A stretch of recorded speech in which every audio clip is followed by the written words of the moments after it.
Salut tout le monde, j'espère que vous allez bien, mais surtout vous vous comportez bien.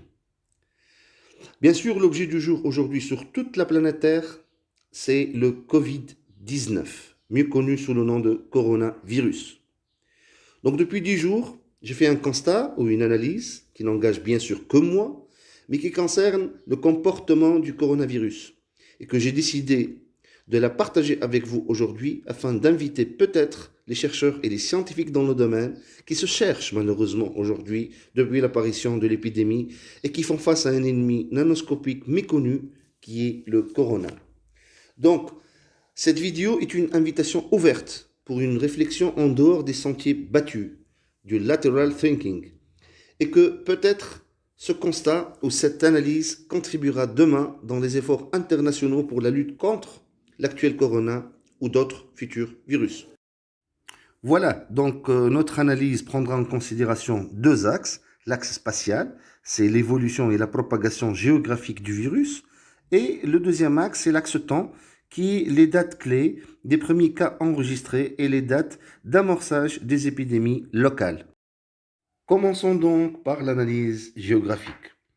Donc on voit très bien la carte sur notre écran, des zones infectées, des zones moyennement touchées par le virus et les zones peu ou faiblement touchées par le coronavirus. Le premier constat qu'on a, c'est qu'il n'y a aucune continuité ou l'absence totale d'une continuité claire et bien définie en ce qui concerne la propagation géographique du virus, donc les zones hautement touchées par le virus et qui ont enregistré jusque-là des épidémies sont distantes géographiquement. Donc, deuxième constat, c'est que la majorité des zones ou des pays qui entourent le pays d'origine de cette épidémie, qui est la Chine, n'ont pas enregistré depuis l'apparition du virus, en mois de janvier dernier, des épidémies, malgré l'absence parfois des mesures préventives ou correctives prises par les autorités locales durant la période fin janvier, fin février. Comme exemple, on trouve l'Indonésie, avec une population de 264 millions de personnes. Elle n'a enregistré jusque-là que 134 cas. L'Inde, aujourd'hui, avec 1,4 milliard de population, elle n'a enregistré que 129 cas. La Thaïlande, avec 69 millions de population, n'a enregistré jusque-là que 147 cas. Donc on est loin des épidémies similaires à celles qu'on retrouve en Iran ou en Chine.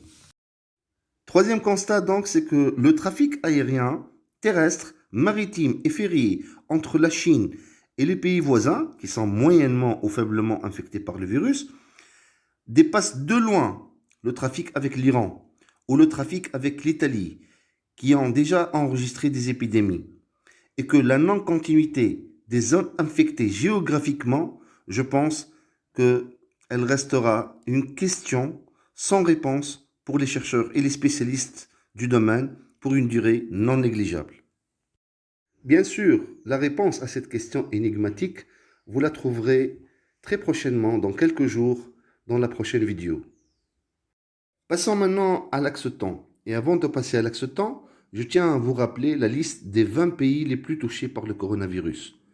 Donc parmi les 7 pays les plus touchés, on retrouve la Chine, qui est le pays d'origine, avec 80 880 cas enregistrés, puis l'Italie avec 24 747 cas, l'Iran 14 991 cas, l'Espagne 9 191 cas, la Corée du Sud avec 8 236 cas, l'Allemagne en sixième lieu avec 6 612 cas, et puis la France avec 5 423 cas. Et ce jusqu'au 15 mars 2020.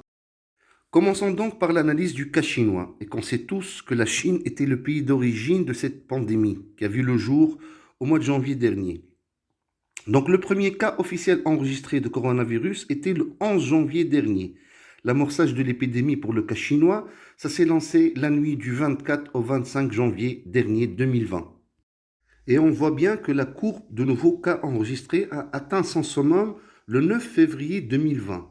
L'épidémie a atteint son stade contrôlable la nuit du 23 au 24 février 2020. Alors, en quête d'une corrélation possible et viable entre le comportement du virus et ses dates, avec un facteur physique, biologique ou autre, m'a permis de confirmer la forte corrélation entre ces dates et le cycle lunaire de l'hémisphère nord.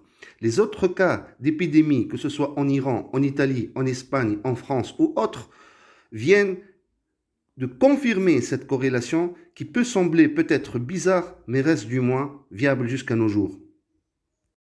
Là, on voit très bien sur notre écran la corrélation parfaite entre l'amorçage de l'épidémie et la nouvelle lune du 25 janvier 2020, et que le summum des cas enregistrés en Chine coïncidait parfaitement avec la pleine lune du 9 février, et que la nouvelle lune du 23 février colle parfaitement avec le début de la phase stable ou contrôlable du virus, comme si l'épidémie ne peut pas durer au-delà d'un cycle lunaire, bien sûr en prenant les précautions nécessaires sanitaires dictées par vos autorités locales ou de la part de l'OMS. Le même scénario a vu le jour en Corée du Sud, mais juste avec un décalage d'un mois lunaire. Donc l'épidémie s'est amorcée le 23 février 2020, qui est la nouvelle lune du mois de février, et a atteint son summum le 9 mars, qui n'est que la pleine lune du mois de mars 2020. Donc en faisant des projections, l'épidémie en Corée du Sud va atteindre un stade ou une phase contrôlable à partir de l'apparition de la nouvelle lune de mois de mars, qui sera le 24 mars prochain. Les cas identiques, on les retrouve pour le cas de l'Italie et de l'Iran, là où l'amorçage de l'épidémie dans ces régions coïncide encore une fois avec la nouvelle lune du mois de février, donc du 23 au 24 du mois. Donc toute projection faite dans ces régions, on arrive à un stade contrôlable du virus à partir de la nouvelle lune du mois de mars et donc le 24 mars prochain.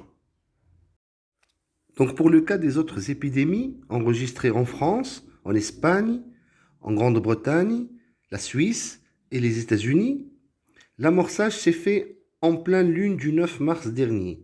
Et donc ces régions doivent attendre la nouvelle pleine lune du mois d'avril prochain et donc le 8.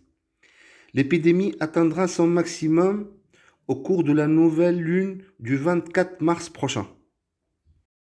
Et donc, tout constat fait est que les amorçages successifs des épidémies dans des régions géographiquement lointaines ne peuvent se faire qu'en variation faible de lunaison.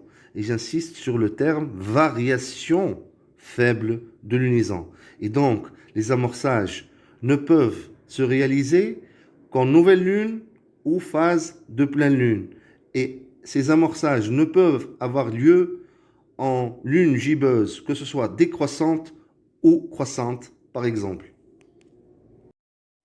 Donc, toute projection faite en se basant sur cette analyse avec ces deux axes, axe spatial géographique, qui sera décrypté, comme je vous ai dit, dans la prochaine vidéo, et l'axe temps en corrélation avec le cycle lunaire, on aura comme résultat comme suit.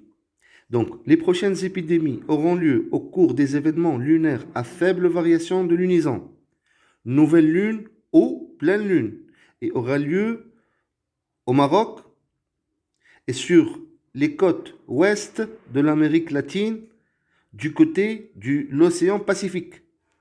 C'est donc l'axe Équateur, Pérou, Bolivie et Chili. On peut rajouter une troisième région qui est fort probable, l'Afrique du Sud. Les autres régions ne vont pas enregistrer en aucun cas une épidémie, mais plutôt des cas qui resteront contrôlables, comme c'est le cas des pays voisins de la Chine. Cette analyse et le résultat de cette analyse et de cette projection vous sera décrypté au cours de la prochaine vidéo, Inch'Allah.